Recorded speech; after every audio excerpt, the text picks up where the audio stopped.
आज जो कंसेप्ट बताऊंगा मैं, पहले मान के चल रहा हूँ, आज का कंसेप्ट हर जगह पर लगा दूंगा, एकदम सिंपल सिंपल वैसे उसको सॉल्व करेंगे। बहुत बेसिक कंसेप्ट है, उसकी नोट्स आपको सेकंड देखी गई है, उसमें देखना आप कैसे घुमा सकते हैं कंटेंट। देखो, एक रोजाना कुछ ना कुछ तो कंसेप्ट होगा। अभी के लिए लिखिए type number 2, based on the constant factor. Based on the constant factor, ये इसके ऊपर बहुत सारे एग्जांपल आएंगे और ये हर जगह पर इसका कंसेप्ट लगेगा। कल का जो कंसेप्ट पढ़ाया था वो बेस्ड ऑन द कन्वर्जन था, आज का कंसेप्ट होगा based on the constant factor. उसके बाद में टुमारो में कंसीडर करूंगा एवरेज स्पीड। रेगुलरली एक कंसेप्ट चलेगा, एक कोई तो पर्टिकुलर पैटर्न चलने वाला है। कांस्टेंट फैक्टर है, what is the constant factor और कैसे सॉल्व करते हैं, ठीक है। देखिए, अब एक बात बताइएगा, स्पीड का फॉर्मूला क्या है? डिस्टेंस अपॉन टाइम, ये हमारा एक सिंपल सा फॉर्मूला है, ठीक है। इसका मतलब पहले समझ लो अच्छी तरह से, इसमें मीनिंग क्या छिपा हुआ है, किस प्रकार से हम लोग सॉल्व करते हैं, ठीक है। तो स्पीड का फॉर्मूला डिस्टेंस अपॉन टाइम। इसमें ये माना गया कि यार जो स्पीड है वो डायरेक्टली प्रोपोर्शनल है, किससे है? डिस्टेंस से। आमने सामने डिस्टेंस है। स्पीड जो है वो डायरेक्टली प्रोपोर्शनल डिस्टेंस से हो रही है। इसका मीनिंग क्या हुआ? अगर आपने स्पीड बढ़ाई तो आपका डिस्टेंस क्या होगा? बढ़ेगा। स्पीड बढ़ाई तो डिस्टेंस बढ़ेगा, ठीक है। अगर डिस्टेंस बढ़ा तो भी स्पीड बढ़ेगी, ऐसे भी हम लोग कह सकते हैं। हाँ, ये बढ़ गया तो ये बढ़ना चाहिए, है ना। Speed is directly proportional. और दूसरा कंसेप्ट है, हम लोग यहाँ पर लगा सकते हैं कि ये वाली जो स्पीड है ये इनवर्सली प्रोपोर्शनल हो रही है, किससे? टाइम से। तो इसका मतलब क्या हुआ? इसका मीनिंग ऐसे हुआ कि अगर हम लोगों ने स्पीड बढ़ा दी, स्पीड अगर हमारी बढ़ रही है तो टाइम क्या लगेगा? कम लगेगा, टाइम कम लगेगा। अब मैं तीन चार जो इक्वेशन है उसको समझाता हूँ, आराम से देखिएगा। मान लेते हैं कि यहां पर, यहां से लेके यहां तक हमें ए टू बी जाना है।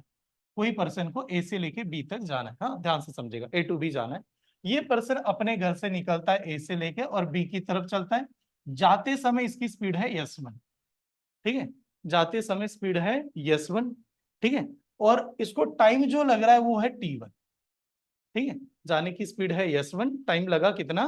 T1 वहां पर पहुंचने के लिए। जैसे ये पर्सन यहां से वापस आया, वापस आते समय स्पीड है S2, ठीक है। वापस आते समय स्पीड S2 है और टाइम लगा T2, ठीक है। टाइम T2 लगा। ऐसे मैंने कोई डायग्राम बना दी, फिर वो अलग अलग भी दे दिया जाए। What is the constant? क्या कांस्टेंट है? मैं हर बार आपको देखना है what is the constant. Distance constant. Distance आपको नजर आ रहा होगा, जाने की स्पीड अलग है, जाने का टाइम अलग है।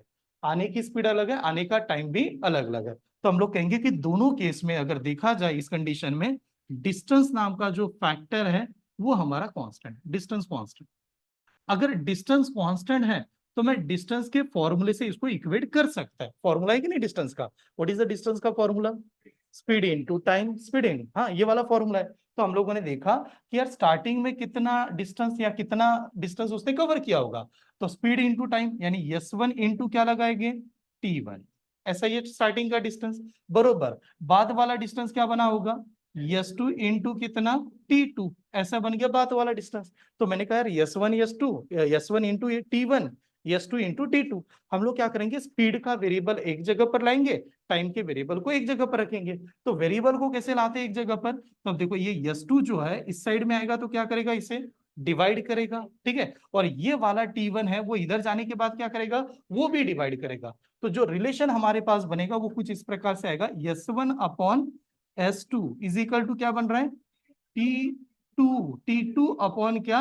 T1। ये थोड़ा सा ध्यान से देखिए, चेंज हुआ है। ये चेंज हुआ है। क्या चेंज बता रहा हूं मैं? जब हमारा डिस्टेंस कांस्टेंट होता है तो हमारा जो स्पीड का रेशियो होता है S1 अपॉन S2, ये रेसिप्रोकल होता है किससे? T2 अपॉन T1 से। इसका मतलब हुआ इसकी जो स्पीड है, इसका जो टाइम है वो नीचे नजर आ रहा होगा, T1 नीचे नजर आ रहा होगा। और इसका जो स्पीड है S2, उसका टाइम कहां पर आ रहा है? ऊपर नजर आता है। उसका रीजन यही है कि स्पीड जब बढ़ती है तो टाइम क्या होता है? कम होता है, आपका कम टाइम लगेगा। तो that time is a relation. ये नोट डाउन कीजिए। सेकंड कंसेप्ट, ऐसे मान लो कि चलो सर स्पीड कांस्टेंट थी, उसको डिस्टेंस कांस्टेंट थे उसको माना। तो हम लोगों ने देखा कि अगर मान लेते यार स्पीड अगर कांस्टेंट रहे तो स्पीड इज कांस्टेंट, ऐसा। अब एक बात बताइएगा, स्पीड अगर कांस्टेंट ले रहे हैं, हमारे पास टोटल तीन ही टर्म्स है, स्पीड, टाइम एंड डिस्टेंस। तो स्पीड तो हम लोगों ने कांस्टेंट कर ली। अब रिलेशन किस में देखेंगे? डिस्टेंस एंड किस में? टाइम में। अब आप ऐसे सोचिएगा, एक नॉर्मली चीज है, कोई फॉर्मूला याद करने की जरूरत नहीं, नॉर्मली समझे। हम लोग एक गाड़ी चला रहे हैं, ठीक है, गाड़ी चला रहे, उसकी स्पीड 100 किलोमीटर ही है, उससे ज्यादा नहीं बढ़ सकती, उससे कम नहीं आ सकते, 100 किलोमीटर की रफ्तार से हम लोग जा रहे हैं कहीं पर। अगर मैंने आपको 1 घंटे का टाइम दिया तो आप कितना डिस्टेंस कवर करोगे? 100 किलोमीटर कवर करेंगे, सही कि नहीं? अगर मैंने 2 घंटे का टाइम दिया तो 200 कवर करेंगे। अगर मैंने 4 आवर्स का टाइम दिया, 4 घंटे का दिया तो 400 कवर करेंगे। यानी बात क्या हो रही है, जब मैंने स्पीड फिक्स रख दी, स्पीड मेरी चेंज ही नहीं हो रही है, मैंने टाइम ज्यादा दिया तो डिस्टेंस क्या हुआ? ज्यादा कवर हुआ। टाइम कम दिया तो डिस्टेंस क्या होगा? कम कवर होगा। तो उस समय हम लोग क्या कहते हैं, उस समय हम लोग कहते हैं कि जो टाइम है वो डायरेक्टली प्रोपोर्शनल किसको हो रहा है? डिस्टेंस को। क्योंकि आप टाइम ज्यादा दे दो, पर्सन ज्यादा अंतर कवर करेगा, टाइम कम दोगे, पर्सन कम अंतर कवर करेगा। तो इसी के चलते कंडीशन कैसे आएगी? पहले वाला टाइम डिवाइडेड बाय दूसरा time is equal to T1 upon T2 is equal to क्या आएगा? D1 upon D2। ये बन गया हमारा सेकंड रिलेशन। समझ में आया यार? ठीक है, डायरेक्टली प्रोपोर्शन यानी T1 अपॉन T2 बरोबर D1 अपॉन D2। तीसरा और एक कंडीशन है, लास्ट कंडीशन, इसके बाद में एग्जांपल स्टार्ट करता हूं। लास्ट वाला देखिए। अब क्या हुआ? स्पीड हो गया, डिस्टेंस भी हो गया, अब क्या कंसिडर करेंगे? टाइम कांस्टेंट है। टाइम कांस्टेंट है तो उस समय कैसे सॉल्व करना? अब टाइम कांस्टेंट लेते समय ऐसे मान लो, हाँ, अब एक दोबारा सेम चीज देखते हैं। आप किसी पर्सन को 1 आवर का ही टाइम दे दो, एक फिक्स टाइम दे दो कि इतना ही टाइम मिलेगा। अगर उसने स्पीड बढ़ाई, 1 घंटे का ही टाइम है, तो डिस्टेंस ज्यादा कवर करेगा या कम कवर करेगा? स्पीड बढ़ा दी, स्पीड कुछ भी रख दो, बट टाइम सभी को सेम ही मिलेगा, तो डिस्टेंस ज्यादा होगा या कम होगा? ज्यादा होगा। हाँ, आजकल नहीं क्या, जो भी ऐसे मैंने आज न्यूज़पेपर में पढ़ा, महाराष्ट्र में नहीं क्या पुलिस भर्ती ज्यादा क्रेज है, जो बच्चे रहते हैं अभी, उनको नहीं क्या पुलिस भर्ती करते लोग। हाँ, ऐसा है, कोई चाहते हैं? आपको पता होगा, आपके आस पड़ोसी में देख लेना, कोई तो कर रहा होगा तैयारी वगैरह पुलिस भर्ती का। उनका क्या होता है ना, सबसे पहले वो एग्जाम नहीं लेते पहले। कभी देखा उनका एग्जाम, किसी से सुना है कभी? वो पहले क्या करते हैं? फिजिकल लेते हैं। फिजिकल बहुत बच्चे तैयारी करते हैं, फिजिकल में क्या है? रनिंग देखते हैं। तो मान लो सभी को तो सेम ही टाइम दिया था, डिस्टेंस सेम था, ठीक है, तो वो रनिंग में देखा जाता है कितना जल्दी आता है, ठीक है, कितना जल्दी आएगा और कितना डिस्टेंस कवरेगा। अगर दोनों को सेम टाइम अगर दे दिया जाए तो डिपेंड करेगा, जो फास्ट स्पीड वाला बंदा है वो ज्यादा अंतर कवर करेगा, जिसकी स्पीड स्लो है वो क्या करेगा? कम डिस्टेंस कवर करेगा। तो नेक्स्ट कंसेप्ट हमारा क्या बनेगा यहाँ पर? नेक्स्ट ऐसे बनेगा कि मतलब टाइम इज द कांस्टेंट। हाँ, time is the constant, speed जो है वो डायरेक्टली किसके ऊपर डिपेंड है? डिस्टेंस के ऊपर। आप स्पीड ज्यादा बढ़ाओगे, डिस्टेंस ज्यादा कवर होगा, स्पीड कम करोगे, डिस्टेंस कम कवर होगा। तो इसी से हम लोग लिख सकते हैं S1 upon S2 is equal to क्या आएगा फिर? D1 upon D2। बस ये रिलेशन है। और ये तीन कंसेप्ट ऐसे जो पूरा का पूरा टॉपिक को डिसाइड करता है, कौन सा पर्सन कितना जल्दी सॉल्व करेगा। ठीक है, ये बस खाली डिस्टेंस कांस्टेंट में स्पीड और टाइम का रेशियो इनवर्स है, बाकी हर जगह पर डायरेक्टली है। ठीक है, ऐसे समझेगा। नोट डाउन कीजिए, स्टार्ट करता हूं। ध्यान से देखिए, सॉल्व करते हैं। रुकिए 1 मिनट, देखिए। A car cover certain distance eight a speed of 48 kilometre per our, यानी ये गिवन है speed, kilometre per our speed का यूनिट है। यहां पर इन 14 आवर्स, ये हुआ हमारा टाइम। स्पीड गिवन है, टाइम गिवन है, स्टेप समझ में आ रही है? स्पीड और टाइम गिवन है यार। आगे की लाइन रीड किया, how much time will it take to cover the same distance? What is mean by same distance? वही डिस्टेंस कवर करना है जो पहले कवर किया था, यानी पहला वाला डिस्टेंस और आज का डिस्टेंस क्या हो गया? सेम हो गया। पक्का सेम हुआ? जब डिस्टेंस सेम हुआ तो रिलेशन क्या होता है? स्पीड का रेशो इज इनवर्सली प्रोपोर्शनल क्या होता है? टाइम के रेशो के ऊपर। ठीक है, मैंने डिस्टेंस इज अ कांस्टेंट, हम लोगों ने ऐसा कुछ लिखा अभी? ये अगर कांस्टेंट होता है तो स्पीड का रेशो और टाइम का रेशो क्या होता है? Inversely proportional. इनवर्सली को क्या लिखा था हम लोगों ने, कैसे लिखा था? S1 upon S2 is equal to T2 upon T1, ऐसे लिखा कि नहीं? तो मुझे एक बात बताओ, पहली वाली स्पीड कितनी थी? पहली वाली स्पीड कितनी थी? 48। और दूसरी वाली स्पीड कितनी है? 84। ये वाला हो गया स्पीड वाला। ये ऐसे समझ में आ रहा है? ये क्लियर है? पहले वाले का टाइम नीचे आएगा, दूसरे वाले का टाइम ऊपर आएगा, ये फाइंड करना है। और आपको ये पूछा गया दूसरे को कितना टाइम लगेगा। ठीक है, तो पहले वाले का टाइम कहां पर है यार, कितना है? 14 आवर्स, तो यहां पर 14 आया होगा। और दूसरे का टाइम ही फाइंड करना है तो कहां पर आएगा? ऊपर आएगा। तो बस इसको सॉल्व करें, बाकी कुछ सॉल्व करने की जरूरत नहीं पड़ेगी, इसको ही देख लो, यहां से काम बन जाएगा। अब जैसे ये चार्ट बना तो इसमें आपको समझ में आना चाहिए आमने सामने division, up down division and cross क्या करता है, मल्टीप्लिकेशन। इतना लॉजिक है। तो मैंने देखा यार इसको सॉल्व करते समय जो मन में आए वैसे डिवाइड कर दो। 14 और 84 का कोई रिलेशन है क्या? 14 और इसका कोई रिलेशन है क्या? किससे होता है? 7 से होगा, दोनों को 7 से। और 14 के टेबल में नहीं आता यार, 14 आता है कि नहीं? 14 कितना? 14 6 जार, अरे 14 6 जार तो होता ही है ना।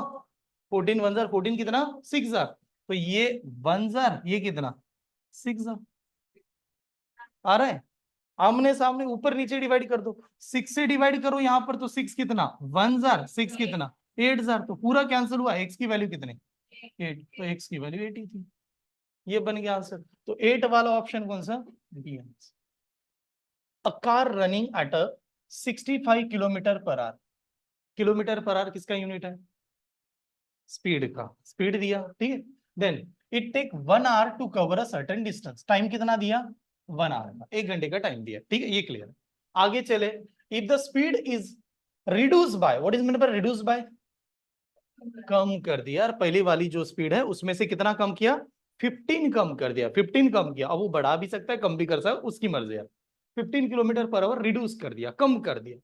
Then how much time will it take to cover the distance? कितना टाइम आएगा डिस्टेंस को कवर करने के लिए? पूरा रीड किया, पूरा रीड करने के बाद पता चला सर स्पीड पहले थी वो कम हो गई, यानी स्पीड चेंज है। पहले वाला टाइम था 1 आवर का, अब पूछ रहा है कितना टाइम लगेगा। टाइम अभी पूछा जा रहा है तो टाइम भी चेंज हो गया, तो कांस्टेंट क्या है? डिस्टेंस कांस्टेंट है। अगर डिस्टेंस कांस्टेंट है तो स्पीड का ratio is inversely proportional to time का रेशियो। पहले वाली स्पीड 65, 15 कम करेंगे अभी की स्पीड 50। ये स्टेप समझ में आया? कम किया तो 50 हो गया। क्लियर हो रहा है प्रियर? हाँ। पहले वाले का टाइम 1 आवर, अभी का टाइम ऊपर जाएगा, बस इतना लिखेंगे काम बन जाएगा। ठीक है, यहां से आ गए। अब एक बात बताओ, कौन सा नंबर डिवाइड कर सकता है? 5 से डिवाइड करेंगे। इसको 5 से डिवाइड करो कितना आएगा? 13। इसको 5 से डिवाइड करो कितना आएगा? 10 ही आएगा। अब हम लोग कहेंगे सर ये तो यहां तक आ गए, और डिवाइड कर दो। और डिवाइड किससे करेंगे? और 5 और 10 से डिवाइड करना पड़ेगा फिर। अब 10 से देखो, 10 से डिवाइड करने तो जाते तो थे, यानी एक्स की वैल्यू क्या आ रही, मैं ऐसे लिख रहा हूँ, एक्स की वैल्यू आ रही है हमारी 13 डिवाइडेड बाय कितना? 10। 13 डिवाइड बाय 10 आ रहा है कि नहीं आपका एक्स की वैल्यू? लेकिन 13 डिवाइड बाय 10 वो आंसर किस में आ रहा है? आवर्स में आ रहा है। आवर्स में आ रहा है। क्यों आवर्स में आ रहा है? क्योंकि डिस्टेंस किलोमीटर में है, किलोमीटर में है, स्पीड हमारा किलोमीटर पर आवर है, तो टाइम तो आवर्स में ही आएगा। आंसर किस में दिया है? मिनट में। तो 1 आवर यानी कितना मिनट? 60 मिनट। तो ये वाला जो आंसर है इसको मिनट में कन्वर्ट करने के लिए किससे मल्टीप्लाई करेंगे? 60 से। ये आवर्स का आंसर को 60 से मल्टीप्लाई करना पड़ेगा, ऐसे। ठीक है। अब जैसे इसे सॉल्व करेंगे तो बताइएगा क्या आंसर आएगा?